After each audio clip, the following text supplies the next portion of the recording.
People, convenience is going to be the greatest downfall. Why I say that? Because the powers that be, aka Bill Gates and him friend them, are depending on us being so attached to convenience, to having everything at the snap of a finger, everything microwavable and air fryable. He's so dependent, he's so confident, him and him crony is so confident in our attachment to that they are rolling out system after system, specifically in underserved and marginalized and underdeveloped countries, that is slowly pushing people into having to completely depend on us and their system for survival. And it comes through convenience. The convenience of a cell phone, the convenience of having access to certain things. And that is a macro large scale, right? I want to bring it down to an individual level, to the personal level. When we talk about convenience, like what that mean? What does that mean to me? What does that mean to you? Convenience to me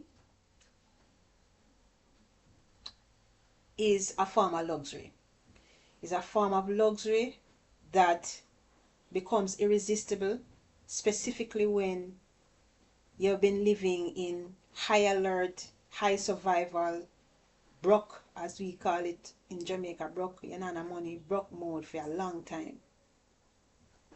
And then when all of a sudden, not all of a sudden, but when now you're at a point where you can afford, whether financially or otherwise, to jump in a car, for example, and go somewhere, or order takeout and it's delivered to you, or go here or go there, access, it becomes addictive if you don't really tap in. Becomes addictive because it's nice. Who not like luxury? I'm a Capricorn girl. I love a luxury. I love a convenience, bitch. I love to be able to, you know, not have to kill up myself. Like, yeah, me not say no. But there comes a time, and the time is now, that we have to start consider what this convenience slash luxury is going to cost us. Now, I saw a post of a Nigerian woman in an interview talking about the state of affairs in Nigeria and how Bill Gates and him cronies using the corruption and the greed of certain political states, people in that country and on the continent overall, to corner the people into having to depend on their system. And by their system, I mean Bill Gates and him cronies system. Because at the end of the day, these politicians are just foot soldiers for men like Bill Gates. Right? So it's one system. So when asked what her suggestion is, she said, farm your land. And I agree with her. And I mean, a lot of us have heard this. We've been hearing, you know, farming, you know, organic food, all of these things, getting back to the land. And but for real, because having agency over who feeds you, who feeds us, is quite literally the difference between living and dying. Yeah? And I don't think we take it seriously enough. Like, real serious, because right now A lot of these powerful people are going around in different countries creating conditions so they can buy up all of these prime fertile land to have control over. So eventually they're gonna have control over all of this land and be able to say what can grow, who can plant, who can eat. And that is the direction we're going. Yeah? And all of that is made possible through our attachment to convenience. And convenience might look like something that is essential now, but when you really look on it, it really not essential, you know. So when them say, say you have to go register your SIM, like what they're doing with Nigeria, you have to register your SIM, and by registering that means you have to buy into this one new world order system structure, infrastructure. You have to register your SIM card, your phone SIM card, to be able to get a phone. And people think, oh, but we need a phone communication. How are you gonna? Is it though? Is it essential? When you're gonna compare it to food, you know what I mean? Like, we have to really start think about what is important right now,